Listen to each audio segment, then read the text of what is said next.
Mylavaram MLA వసంత కృష్ణప్రసాద్ పై hot comments చేశారు YCP నేత Jogi Ramesh. MLA Krishnaprasad అతని బావమర్ది కలిసి ఇసుక, మట్టి, గ్రావెల్ సహా అన్నిటినీ దోచుకుంటున్నారని ఆరోపించారు. 25% కమిషన్ ఇవ్వనిదే మైలవరంలో ఏ పని జరగడం లేదన్నారు జోగి రమేష్. బ్రాందీ షాపుల్లో వాటాలు, బారుల్లో వాటాలు, రియల్ ఎస్టేట్లో వాటాలు, ఏది పెట్టుకోవాలన్నా డబ్బులు డబ్బులు డబ్బులు. పావలా పర్సెంట్ అంటే 25% ఇవ్వకపోతే పావలా ప్రసాద్కి కానీ పావలా ప్రసాద్ బామ్మర్ది కానీ నిద్రపట్టిన పరిస్థితి. సీటు తెచ్చుకోవడానికి డబ్బులు ఇచ్చాను చంద్రబాబు నాయుడు కొడుక్కి, మరి నా దగ్గర డబ్బులు ఆడి నుంచి వస్తాయని చెప్తున్నాడు. అంటే సీట్లు కొనుక్కోవడానికి సూట్ కేసులు మోసుకొని చంద్రబాబు నాయుడు కొడుకు లోకేష్కు ఇస్తే ఇక్కడ ప్రజల సొమ్ము దోచుకుంటావా? ఇక్కడ ఆస్తులు దోచుకుంటావా? పావలా ప్రసాద్ని అడుగుతావనా? నీ బాబుగాడి సొమ్మా?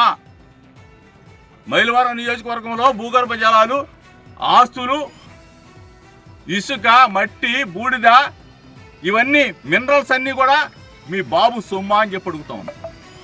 నీ అబ్బా జాగీరా అని అడుగుతా ఉన్నా.